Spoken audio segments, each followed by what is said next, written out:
Who would have thought that Jigsaw's greatest twist is bringing a movie that I actually really enjoyed?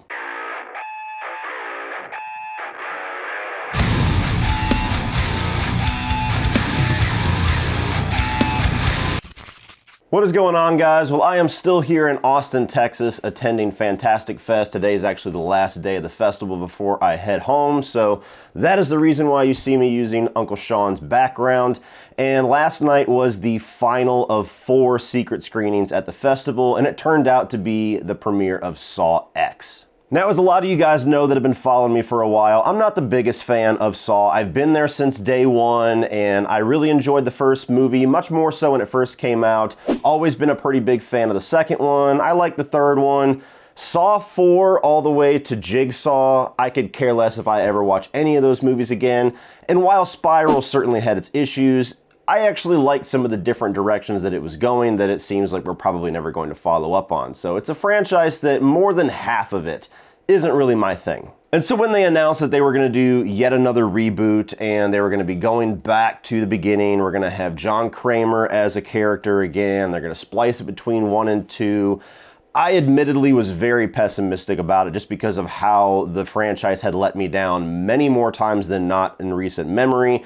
And so I pretty much just looked at it as, this is probably just going to be another Saw movie. And color me shocked when I walked out of that premiere last night and began wondering if this might be my favorite movie in the entire franchise. So starting off with the positives of Saw X, it's amazing how it's taken 10 movies to get a movie that focuses solely on the character of John Kramer. And having Tobin Bell's performance as John Kramer be kind of the gas that propels the movie all the way through. We've gotten a decent amount of Jigsaw in the first couple of movies, but even in those, he was still very much like Pinhead, where he's the series killer. He's the character that we're all there to see, but he's just kind of a sprinkle in the background when a lot of the focus goes to the detectives and the people in the traps or the multitude of apprentices. And in Saw X, it's all about Jigsaw. It's all about John Kramer. It's set between 1 and 2, so he's still trying to find a way to cure his cancer. He gets in with this kind of underground medical crew that is in Mexico City that has this experimental treatment, and he gives them all this money and gives them all this hope, and they turn out to be a bunch of con artists. And of all the people to con on planet Earth, John Kramer, probably the worst person to fuck with. Hello, everyone. It's time to play a game. And so not only do you get a lot of time spent at really developing the character of John Kramer and getting a lot more into his head and exploring a lot further his relationship with Amanda and exploring a lot more of kind of his worldview, which is something that I've always thought was kind of bullshit, even from the first film. I've never killed anybody. It's always their choice. Get the fuck out of here, dude. And you get a lot more understanding of how he actually views the world that way. And you get a lot more context to why he has dedicated however much life he has left to actually doing that. And he believes it's for the good of humanity. And not only that, but by really diving into his cancer struggles and diving into his hope, and then the hope that gets ripped away from him when he realizes he's been conned, they're able to achieve what Don't Breathe 2 failed pretty miserably at, which is taking a character that everybody watching the movie knows is a despicable human being, is a murderer, is a horrific person, and actually making you sympathize with them, making you root for them, and making you cheer as they take on other shitty people that you actually dislike more. And because they focus so much on his character and develop a lot of this situation leading up to the eventual carnage, there's much more of a story focus and a lot more emotion in this movie, which are really 2 things that I would never describe most of the Saw franchise for, and it's always been something that I've really been lacking. I'm not somebody that can go into a movie, just get gnarly kills and be satisfied most of the time, so this one gives me a lot more of what I've been missing for 9 films. But of course, there's a lot of you that don't really care too much about character development or story, and you just want to see more traps. So are the traps awesome? They're among the better ones in the franchise. I don't know yet if they're going to be as iconic as some of the traps in the first couple films, like the reverse bear trap or the Venus fly trap or even the rack in the third one. You know, everybody has seen the eye trap that's on the posters. That's probably the biggest one, the more standout one in the movie, but all of the other traps are gnarly, they'll make you wince. They definitely fit very well into whatever he's trying to teach the people. So going back to what was much stronger in the first couple of films, which is having John Kramer be the planner and the mastermind, as opposed to like the Hoffman side where it's just about killing people in gnarly ways and they're not learning anything and probably can't survive. So I really enjoyed the carnage side of this movie. A lot of practical gore, and if you're a Saw fan because of that torture porn aesthetic, they do deliver that as well as everything else they've improved. And something that I was really surprised on, something I wasn't really as giddy about when they revealed in the trailer that Amanda was going to be coming back. I was surprised not only how much of a role she has in this movie, but how integral her relationship to John Kramer is to the story that they are trying to fill in here. And some of the things that transpire throughout the second and third act of the film actually is really important and really interesting to coloring out her character a bit more and giving a lot more context to where she eventually goes by Saw 3.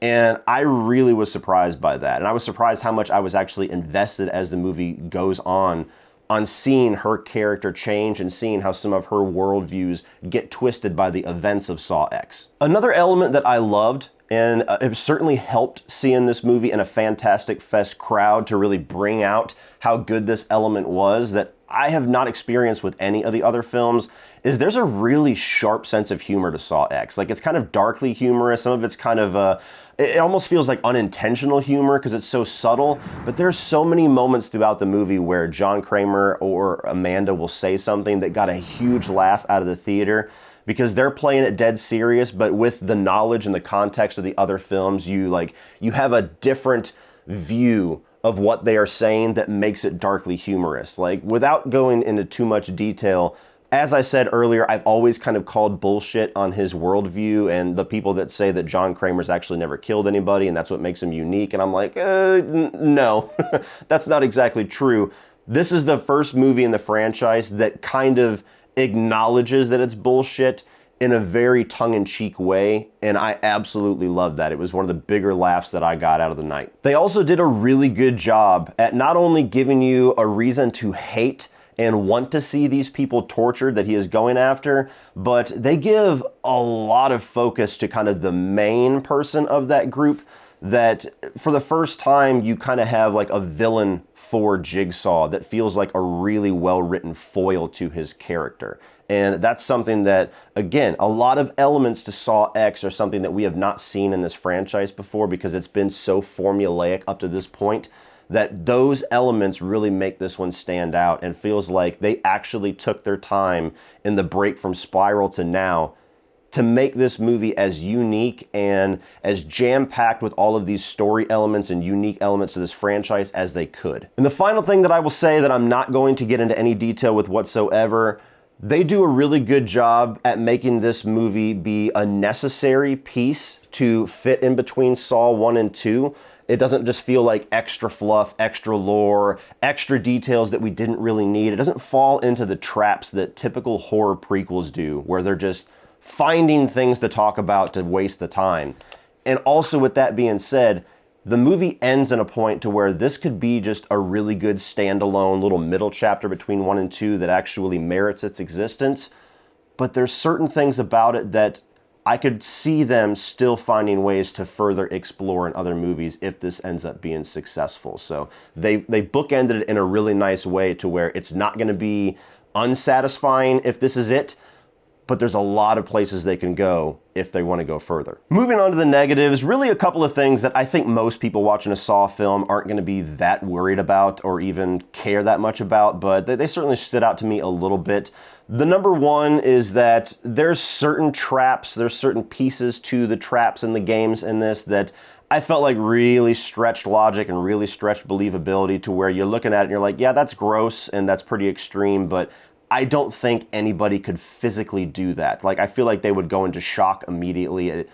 It stretched that a bit too much for me. You know, there's been a lot of traps in this franchise to where they've kind of played with that, so this is nothing new. But because everything else was so top-notch to me as far as the writing, compared to the other films, mostly in Saw X, that was an element that stood out a bit as being kind of an old Saw element that I wish they would have tightened a little bit. And also going along with the traps, there's a pacing to the movie to where the first act is very much character development and exploring John Kramer, and then the second act is kind of like the trap showcase, to where you get everybody there and he announces the game, and then it's trap, trap, trap. And again, a lot of Saw fans are probably going to love that segment. That's probably the segment of the movie that they're going to be anticipating the most. For me, it dragged the pacing down a bit because it kind of gets into a bit of a repetitive pace, to where you have just person introduced, they're told what their issue is, they're told what they have to do, then you see the nasty trap, and then the next person, and then the next person. And so for me, somebody who is really enjoying the storytelling and the character development and the newer elements that they were doing so well in this, that was the segment of the movie that dragged down the shine of all of that just a little bit. The last negative is something it's kind of a nitpick, but kind of not. So obviously with this being a movie that is set way back in the timeline between 1 and 2, nearly 20 years ago, you have Jigsaw and Amanda that they have to find ways to de-age.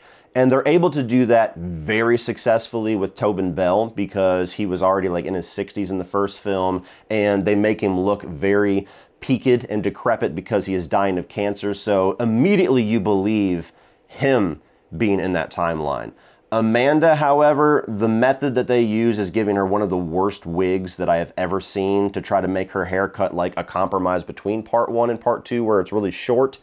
And it's really distracting. Like, you can kind of get over it quick and just go along for the ride, but every time they showed her character, it just looked really bad and fake. Like, I told Sean on the way home, that wig looks like it was made by the person that made the mustache for the cop in Sleepaway Camp. It's that distracting. And I just don't understand why. She had long hair in the first film, she had long hair in the third film, it was short in the second one. Why didn't they just leave her hair long and leave us to assume that she just hadn't cut it yet because it's before Saw 2?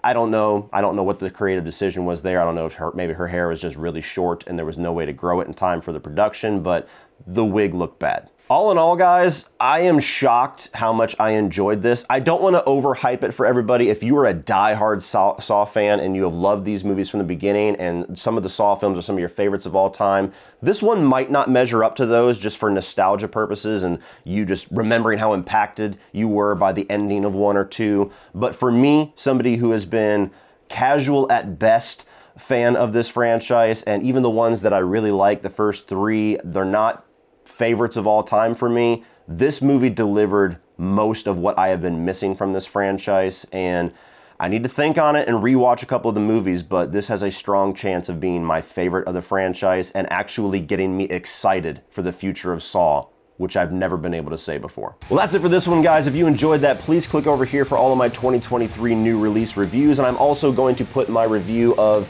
Pet Sematary Bloodlines, the most recent film that I've reviewed out of Fantastic Fest. Keep your eyes peeled, because I will be doing a ranking of all 20 plus films that I saw during the festival here in a few days. Please like, share, hit that subscribe button so you don't miss that. And as always, remember, opinions are like assholes, but that doesn't mean you have to be.